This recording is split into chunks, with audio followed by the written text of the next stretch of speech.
नमस्कार मेरे प्रिय भाइयों बहनों। आज एक बहुत ही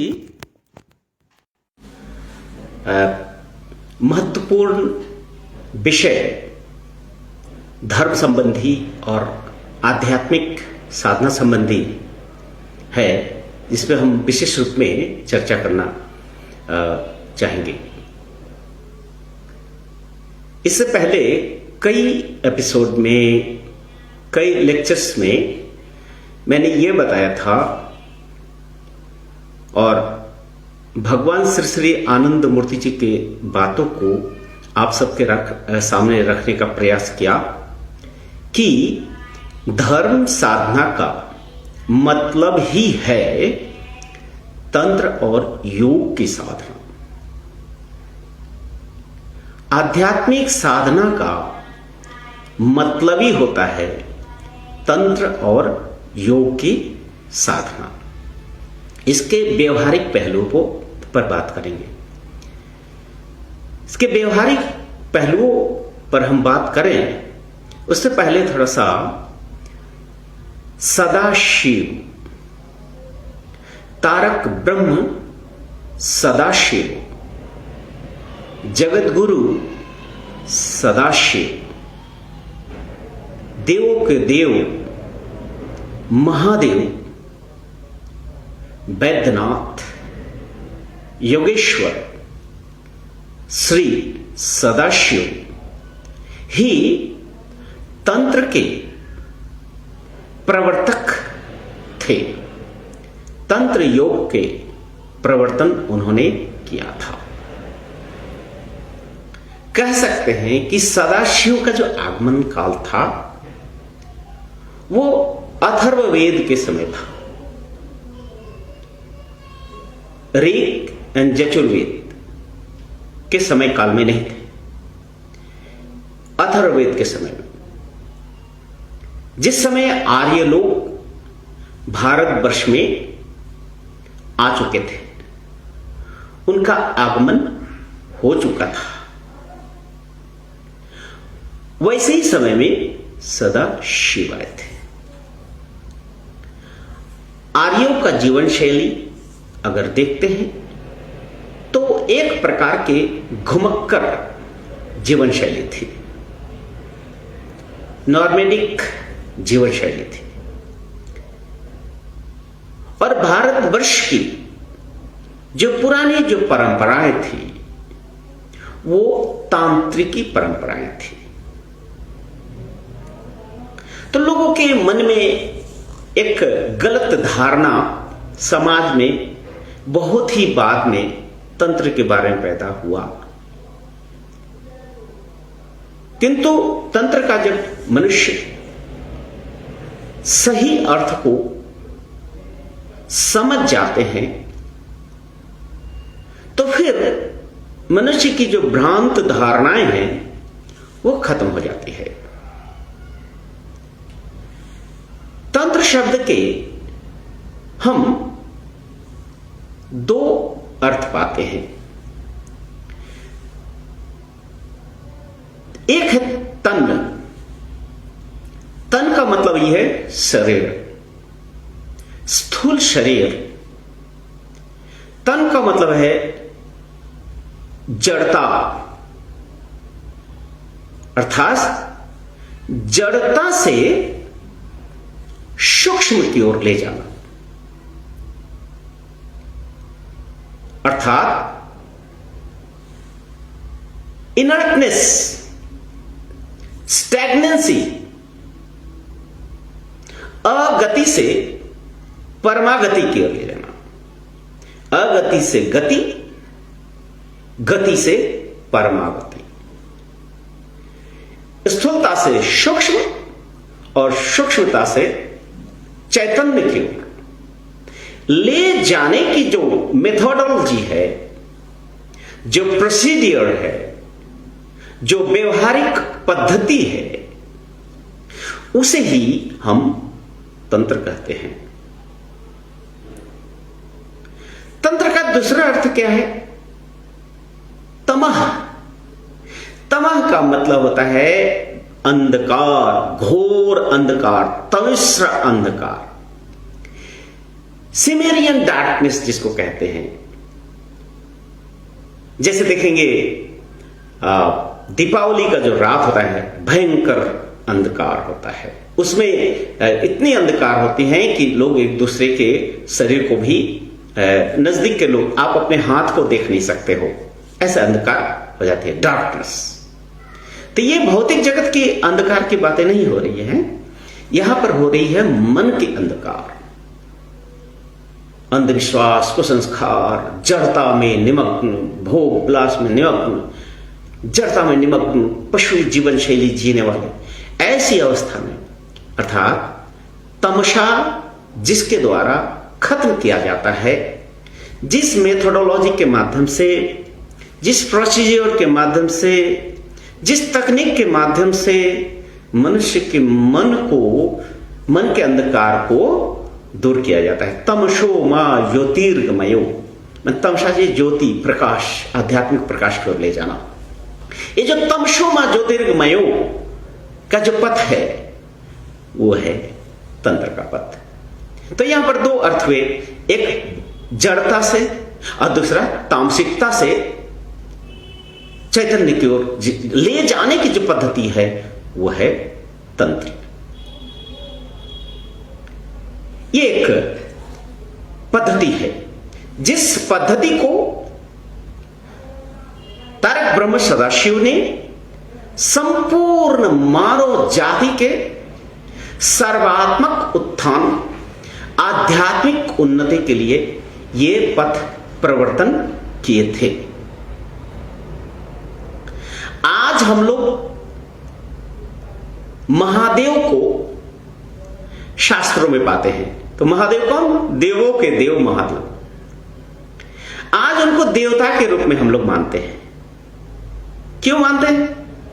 जैसे अन्य देवी देवता हैं, उन देवताओं से भी ज्यादा पावरफुल व्यक्तित्व और उनका कंट्रीब्यूशन, अवदान मानव जाति के लिए रहा है। इसलिए वो देवों के देव महादेव, उनकी व्यक्तित्व ही ऐसी थी जो व्यक्तित्व, जैसे रजत गिरिनिभ, चंद्रशेखर रजत गिरिनिभ। रजत का मतलब होता है सिल्वर, गिरी का मतलब पहाड़। उनका व्यक्तित्व एक रत्नज्वल, अर्थात कह सकते हैं कि सिल्वर का माउंटेन जैसा था, जो हमेशा जीवन के हर क्षेत्र में चमक ही देते थे, प्रकाश ही देते थे।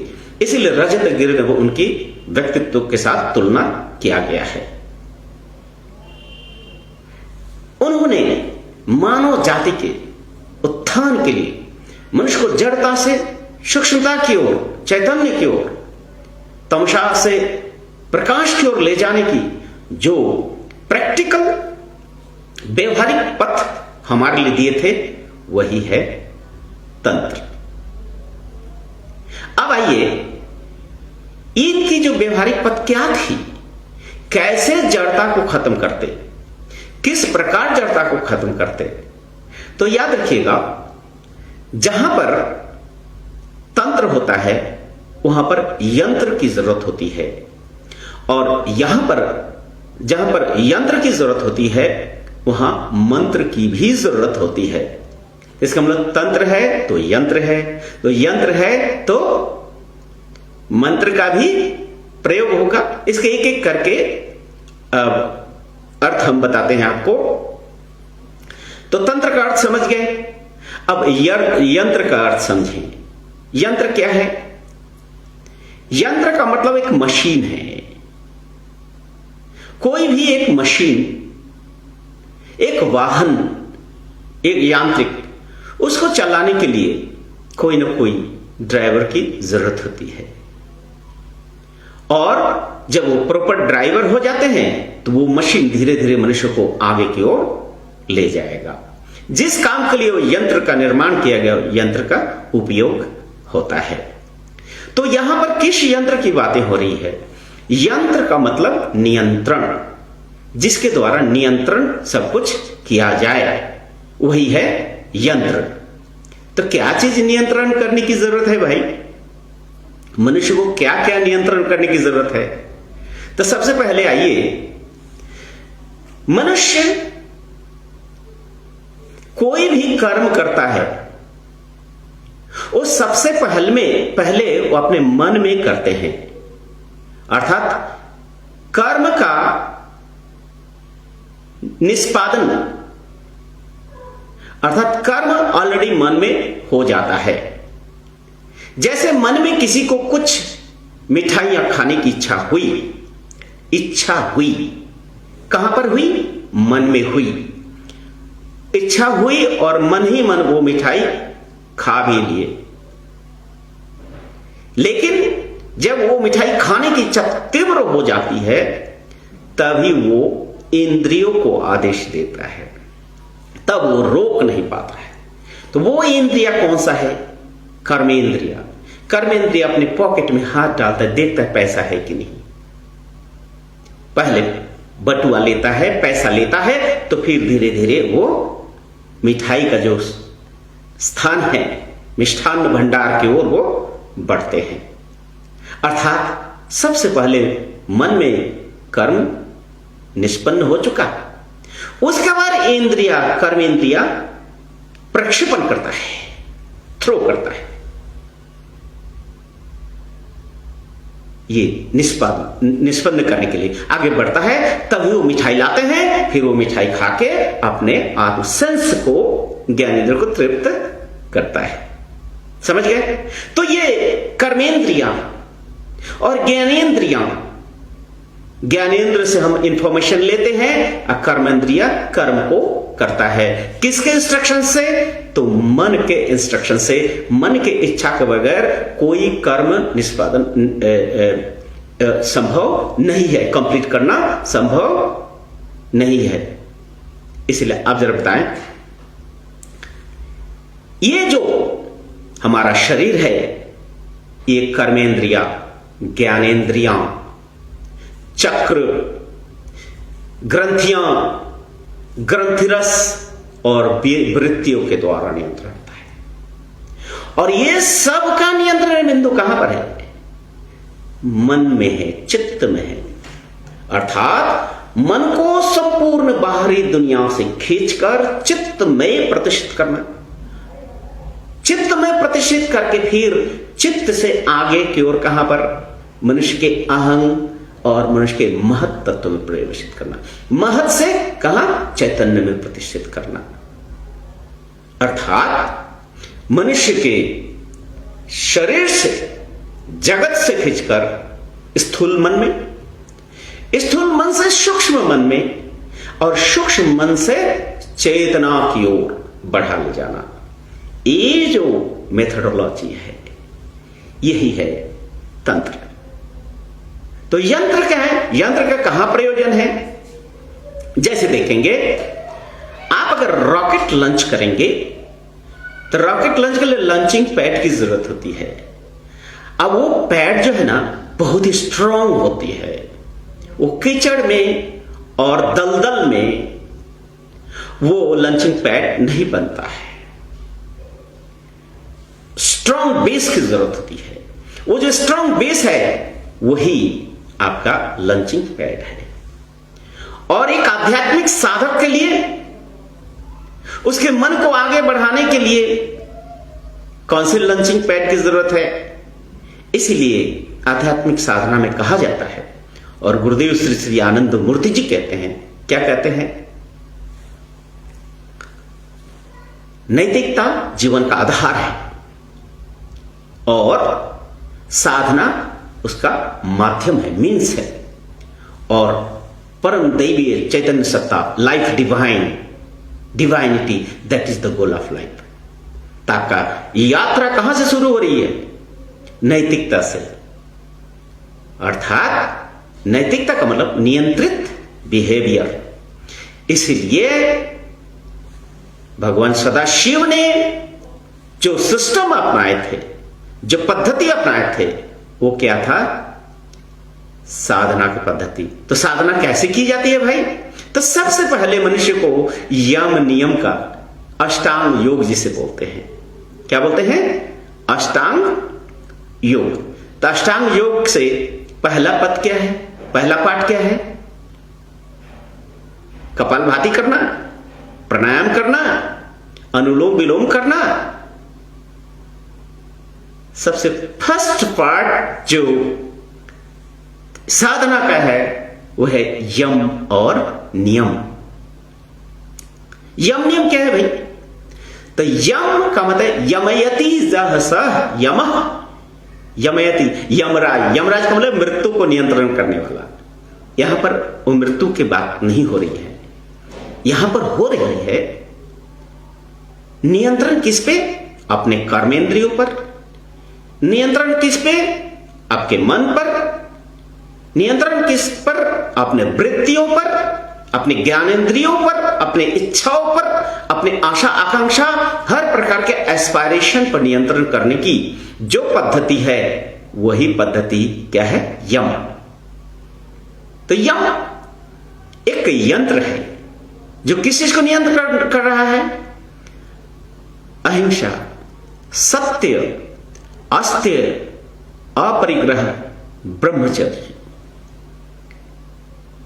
आप इस दुनिया में रह रहे हैं। दुनिया को आप किस रूप में देखते हैं?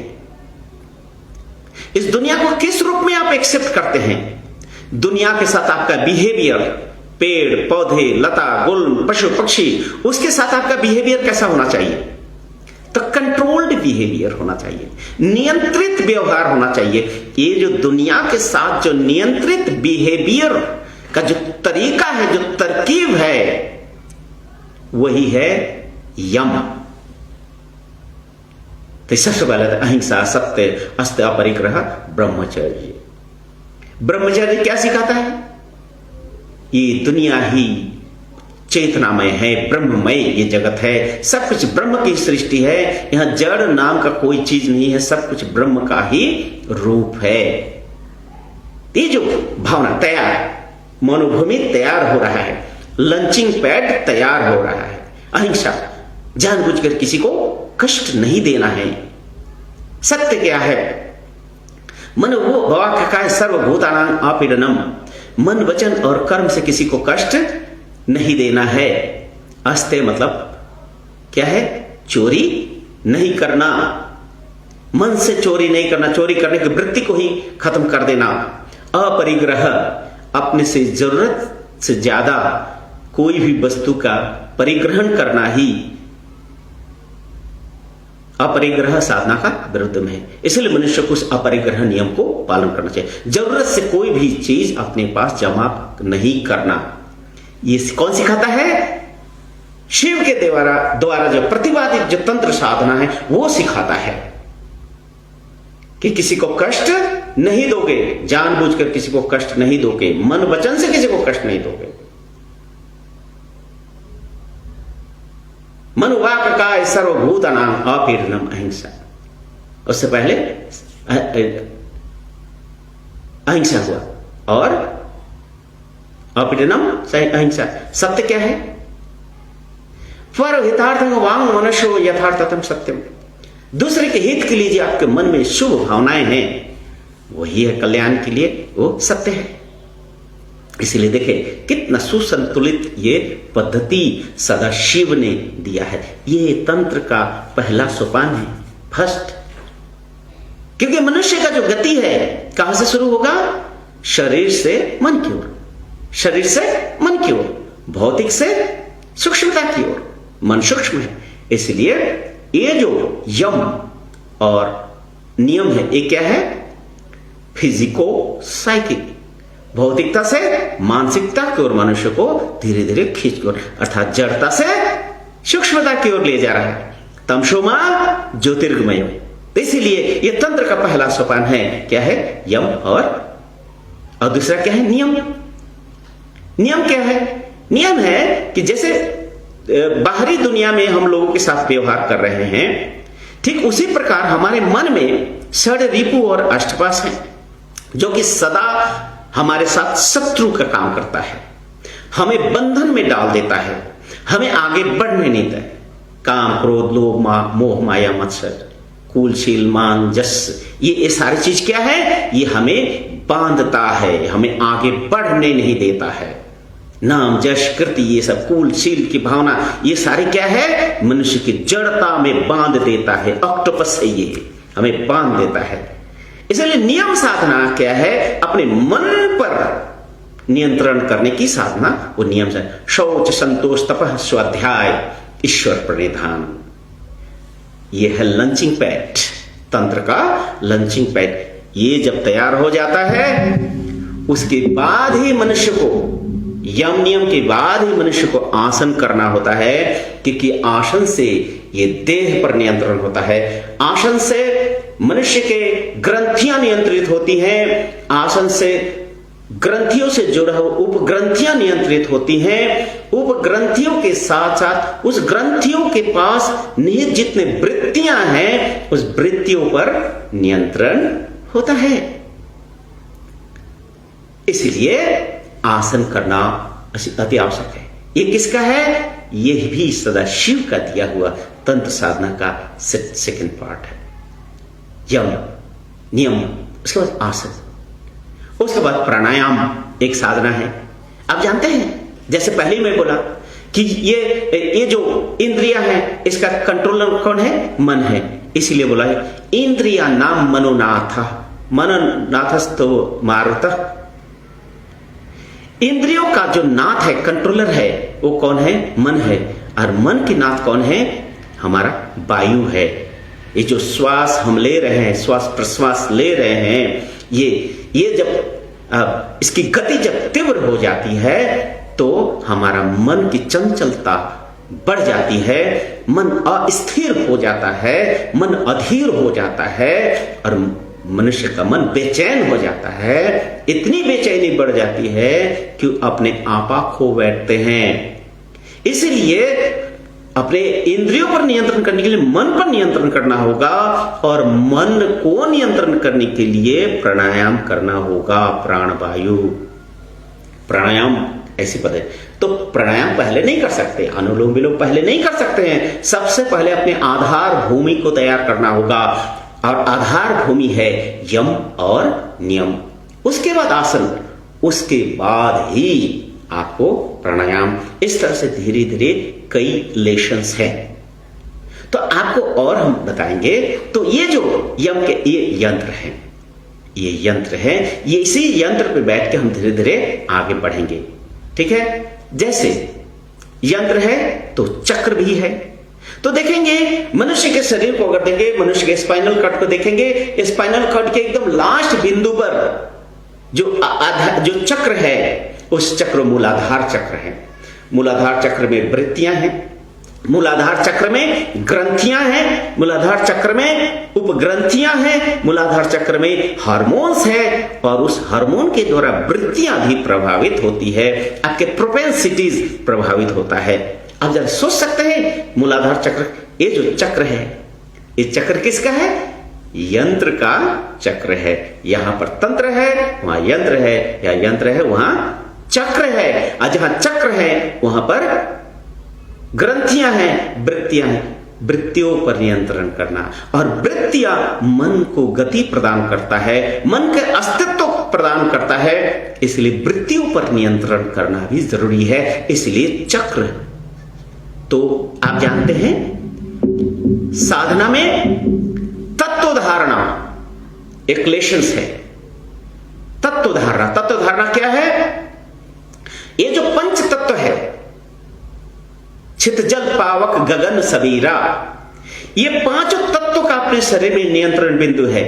सबसे निम्न स्थल में स्थूल तत्व का नियंत्रण, उसके ऊपर स्वादिष्ठान चक्र, वो जल लिक्विड फ्लूइड फैक्टर पर नियंत्रण करता है। उसके बाद जो नेवल है वो अग्नि तत्व का नियंत्रण है। उसके बाद जो ये हम जिसको हृदय कहते हैं, ये अनाहत कहते हैं, जहां थाइमस ग्रंथियां होती हैं, ये जो है अब किस पे नियंत्रण, किसको नियंत्रण करता है, ये नियंत्रण करता है वायु तत्व पे, मरुत तत्व को। और ये है विशुद्ध चक्र, विशुद्ध आकाश तत्व को नियंत्रण करता है। ये पांचों तत्व को नियंत्रण करना, ये पांच तत्व जब नियंत्रण होंगे तभी मन पर नियंत्रण होगा। इसलिए इस पंच तत्व पे नियंत्रण करने के लिए जो पद्धति है वो है तत्व धारणा की साधना। ये जो तत्व धारणा क्या है, ये स्पिरिचुअल 100% स्पिरिचुअल नहीं है, ये क्या है, बहुत मानसिक है, फिजिको साइकिक है। इसलिए मैं बोल रहा हूं तंत्र जो है ये फिजिको साइकिक है। तंत्र है 100% फिजिको साइकिक।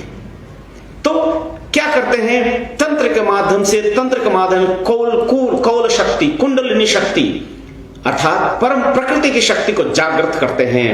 सब कुछ नियंत्रण होने के बाद वृत्तियां नियंत्रण, ग्रंथियां नियंत्रण, तो कौल कुंडलिनी जगती है। कहां से जगती है भाई, मूलाधार से जगती है और धीरे धीरे ईड़ा पिंगला सुषुम्ना के माध्यम से होते हुए धीरे धीरे कहां बढ़ते हैं, एक एक चक्र को भेद करके विशुद्ध चक्र तक आती है। मनुष्य अपने बल पर ये जो तत्व धारणा, ये सारे रिलेशंस, ये जो पद्धतियां हैं, पालन करते करते करते करते धीरे धीरे कुंडली जागृत करके यहां तक अपने बल से, अपनी कोशिश से ला सकते हैं। इससे आगे इंसान बढ़ नहीं पाता है। यहां से ज्यादा इस मन के बिंदु तक ला सकते हैं, अर्थात आज्ञा चक्र तक मनुष्य अपनी कुंडली को जागता है। ये जो यहां से लेकर आज्ञा चक्र तक की जो यात्रा है, ये तंत्र की यात्रा है। यही है तंत्र।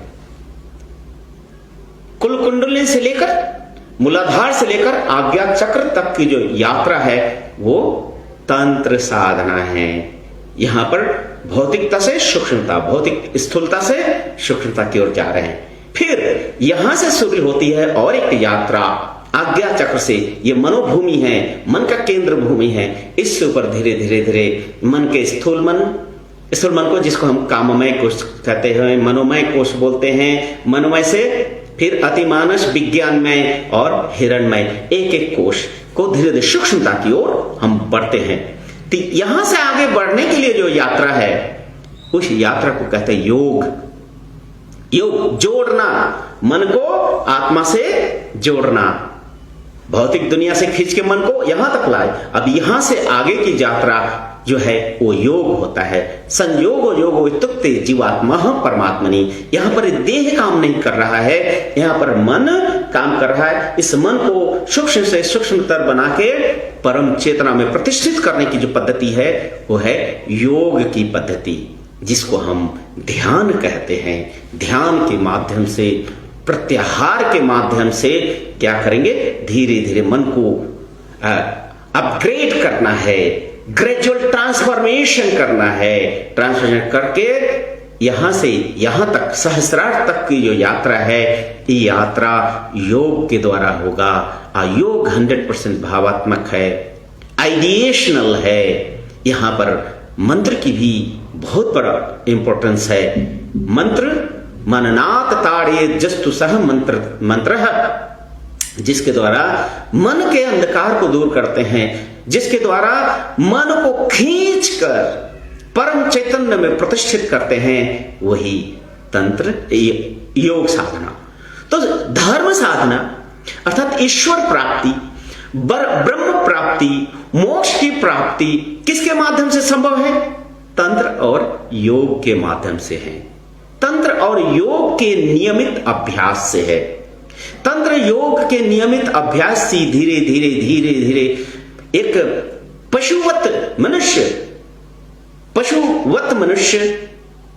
पूर्ण मनुष्य बनता है, और एक पूर्ण मनुष्य ही देवत्व में प्रतिष्ठित है। इसलिए अशदो मां सदगमय तमशो मां मृत्युर मां अमृत कमय, उस अमृत तत्व में प्रतिष्ठित करने का जो पथ है वही है तंत्र और योग, जिसका जन्मदाता जनक भगवान सदाशिव, तारक ब्रह्म सदाशिव, जिसको आज सिर्फ माइथोलॉजिकल देवता के रूप में जानते हैं, पौराणिक देवता के रूप में, जो हिमालय के पर्वत पे बैठे हुए हैं और बस ध्यान में बिजी हैं और उनका कोई काम धाम नहीं है। अब बीच बीच में हुक्का गांजा ये पीते रहते हैं। ये पौराणिक चर्चाएं हैं। किंतु जिस महादेव की बात हम कर रहे हैं, ऐतिहासिक वो महापुरुष नहीं, परम पुरुष जो तारक ब्रह्म जगत के उत्थान के लिए आए थे, उन्होंने संपूर्ण मानविक अस्तित्व को सूक्ष्मता में परिवर्तन करने के जो पद्धति दिए थे, जो मेथोडोलॉजी दिए थे, साधना दिए थे, वो क्या है? तंत्र और योग की साधना। शिवोत्तर काल में धीरे धीरे धीरे धीरे धीरे धीरे धीरे धीरे धीरे क्या होता है? हर चीज में मैनिपुलेशन होता है। तो ये मैनिपुलेशन कितने रूप में बट गए? तो कुछ लोग हठ योग करते हैं। योग क्या है? तो हठ योग। योग क्या है? तो राजयोग। तो हठ योग क्या है भाई? तो देखेंगे कुछ कुछ जोगी लोगों को क्या कर देंगे, जब उनके वृत्ति उनको बहुत ज्यादा तंग करते हैं, मान लीजिए वासना वृत्ति उनको तंग करता है, तो एक जबरदस्ती करके अपने सारे शरीर को अंग भंग कर देते हैं। अर्थात जो वासना से जनित जो अंग है उसको तोड़ देते हैं, मरोड़ देते हैं, नसबंदियां कर देते हैं। फिर देखेंगे कुछ लोग कहते हैं कि मेरा सौंदर्य मेरे लिए हानिकारक है, या तो सौंदर्य को जिसकी जो चर्म का जो सौंदर्य उसको नष्ट कर देते हैं, दाढ़ी को नोच नोच के फेंक देते हैं, बालों को नोच नोच के फेंकते हैं। ऐसी कुछ पद्धतियां लोगों में हैं। तो मैं एक बात कहना चाहूंगा, ह का होता है ये विशुद्ध चक्र का केंद्र बिंदु, ठ का मतलब है मन का केंद्र बिंदु। माने जोर जबरदस्ती मन को जबरदस्ती नियंत्रण कर देना, वृत्तियों पर जबरदस्ती नियंत्रण, वृत्तियों को नाश करने की प्रवृत्ति को नाश कर देना, यह है हठ योग। अगर जब भी वो हठ आदमी निकल जाता है, फिर मनुष्य पशुएतर जिंदगी में चला जाता है। इसीलिए हठ योग का कभी अभ्यास नहीं करना चाहिए। हाँ, विवेकानंद जी जिस योग का प्रचार किए थे वो है राजयोग।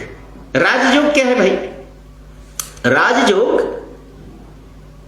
लोग राजाओं का जो राजा लोग करते हैं, नहीं, राजाओं का योग नहीं है। ऐसा योग, ऐसा पद्धति जो मनुष्य को राजा बना देता हो, सर्वोच्च बना देता हो, सभी बंधनों से ऊपर कर देता हो, वही है राजयोग। तो राजयोग में क्या अंतर, हठ योग और राजयोग में क्या अंतर है? यहां पर क्या है? राजयोग में वो हठ नहीं है, जोर जबरदस्ती नहीं है, यहां पर क्या है? चैनलाइजेशन है। जैसे मान लीजिए एक पानी का डैम है, पानी का डैम आपने बना दिया और चारों तरफ बहुत फोर्स से पानी आ रही है, बहुत बड़ा डैम आपने बना दिया, लेकिन पानी का इतना तेज हो गया कि अब वो पानी डैम से भी कंट्रोल नहीं होता है। उस समय इतना तेज रफ्तार पकड़ लेता है कि आसपास के 100 हजारों गांव को बहा के खत्म कर देता है। तो ऐसे मन की जो गति है, मन की गति को अगर जबरदस्ती बांध दोगे, रोक दोगे, वही विस्फोट करेगा, जो विस्फोट मनुष्य के जीवन के लिए पतन का कारण बनता है। इसलिए हठ योग कभी कतई भी ये अभ्यास योग नहीं है, अनुकरण नहीं है, अनुशीलनीय नहीं है। तो क्या है? तो राजयोग। धीरे धीरे इसको चैनलाइज करना है। किसके? जड़ता से सूक्ष्मता की ओर चैनलाइज करना है, नियंत्रण करना है, चैनलाइज करना है, उत्क्षेपण करना है। किधर करना है? ऊपर की ओर उत्क्षेपण, प्रक्षेपण करना है कि सूक्ष्मता की ओर, भौतिक से मानसिक, मन के ऊर्ध्वतर स्तर में चेतन, अवचेतन, अतिचेतन, कारण मन की ओर बढ़ा देना है। ये जो बढ़ाने की जो पद्धति है, प्रक्षेपण की जो पद्धति है, ये है राजयोग। ठीक है? राजयोग का अंतिम बिंदु क्या है?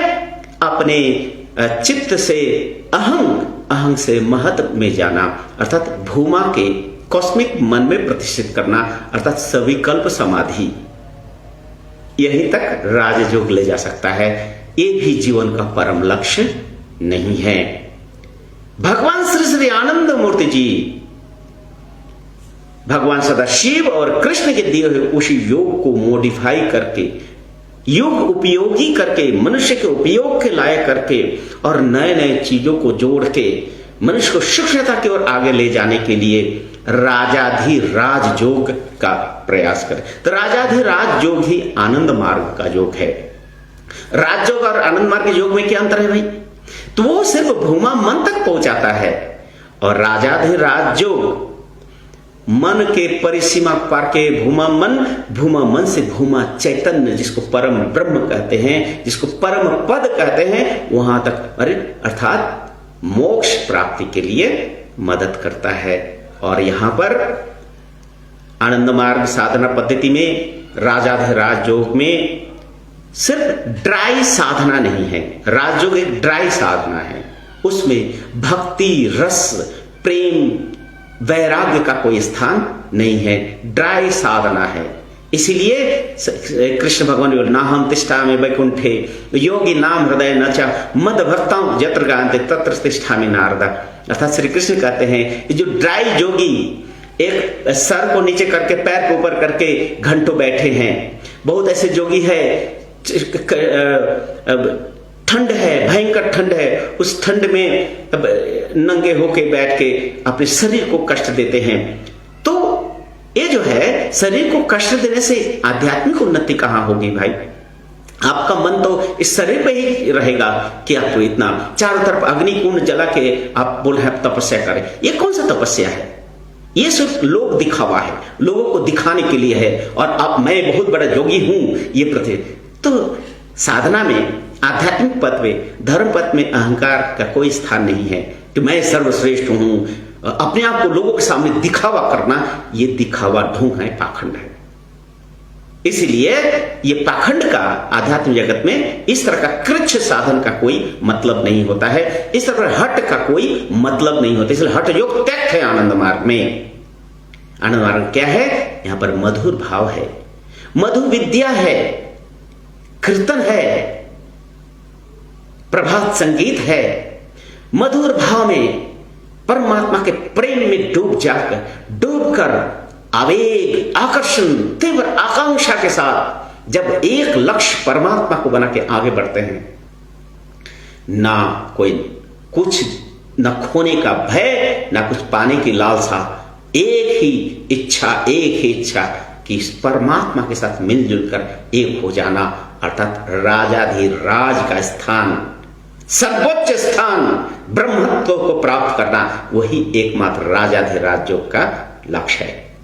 तो आप लोग को ये शायद स्पष्ट हो गया होगा, अगर मन में कोई प्रेजुडिस नहीं है, कि धर्म का मतलब ही है आध्यात्मिक साधना, धर्म का मतलब है आध्यात्मिक साधना, और आध्यात्मिक साधना का मतलब ही है तंत्र और योग। तंत्र योग के बाहर में कोई ऐसा पथ नहीं है जो मनुष्य को मोक्ष तक पहुंचा सके। इसलिए प्रार्थना, अर्चना, वंदना आनंद मार्ग में नहीं है। प्रार्थना, अर्चना, वंदना आनंद मार्ग में नहीं है। क्यों? क्योंकि प्रार्थना, अर्चना, वंदना एक प्रकार का परमात्मा के सामने भीख मांगना, गिड़गिड़ाने की जैसी है। इसलिए प्रार्थना अर्चना मात्रैव ब्रह्म मूलम, ये आनंद मार्ग दर्शन आनंद सूत्र में लिखा है। प्रार्थना अर्चना मात्रैव ब्रह्म मूलम, ये ब्रह्म मूलम है। हाँ, ऐसा बिल्कुल मूल्यहीन है, ऐसा हम नहीं कहते कि ये मूल्यहीन है, ठीक है, ये मूल्यहीन तो नहीं बताते हैं इसको, किंतु मूल्य क्या है? कुछ नहीं से काना मामा, ना ही मामा से काना मामा भला है। Something is better than nothing. जब मनुष्य थोड़ा प्रार्थना अर्चना बना तो कम से कम धीरे धीरे ईश्वर नाम का कोई चीज है, उनके प्रति लोगों की डर है, भय है, श्रद्धा है, वो करते हैं, तो एक भूमि तैयार करते हैं। ये जो प्रार्थना अर्चना वंदना ये सिर्फ वैदिक रीत है।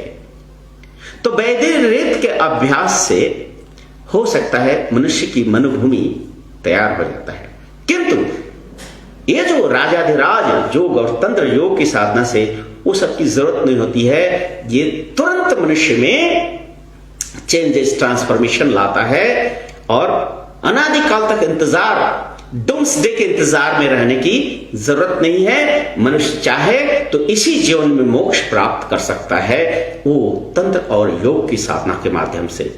योग तंत्र को समाज के एक वर्ग इसको खिलवाड़ समझ इसको बदनाम किया है, जिसके कारण क्या योग तंत्र के प्रति मनुष्य को उतना आग्रह नहीं है, जिसका नतीजा क्या है? भागवत धर्म का मनुष्य मानव जीवन से दूर हो गया भागवत धर्म, इसीलिए मानवता की अधोगति हुई है। और भागवत धर्म, सनातन धर्म का मतलब ही होता है तंत्र और साधना।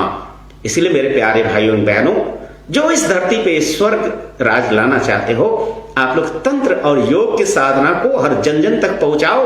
ये धरती अपने से स्वर्ग बन जाएगी, क्योंकि तंत्र और योग मनुष्य में ट्रांसफॉर्मेशन लाता है। व्यक्ति परिवर्तन से ही समाज का परिवर्तन संभव है। व्यक्ति परिवर्तन करके किए बगैर अगर सिर्फ समाज का परिवर्तन करना चाहते हैं तो ये आपकी भूल धारणा है, इस रॉन्ग नोशन। इससे आप कभी आगे बढ़ नहीं पाओगे। इसलिए आइए आनंद मार्ग के विशुद्ध ये दर्शन को जाने, तंत्र योग सीखें और इसी जन्म में अपने आप को समझे। आत्मज्ञानम परम ज्ञानम, आत्मज्ञान ही परम ज्ञान है, वही ब्रह्म ज्ञान है, वही एकमात्र जीवन का लक्ष्य है। इसलिए हठ योग, राजयोग नहीं, हमें राजाधिराज योग, आनंद मार्ग का योग करना है। वही मनुष्य को, संपूर्ण मानव जाति ही नहीं, संपूर्ण जीवों का सर्वात्मक कल्याण इसी में निहित है। धन्यवाद, नमस्कार आप सबको।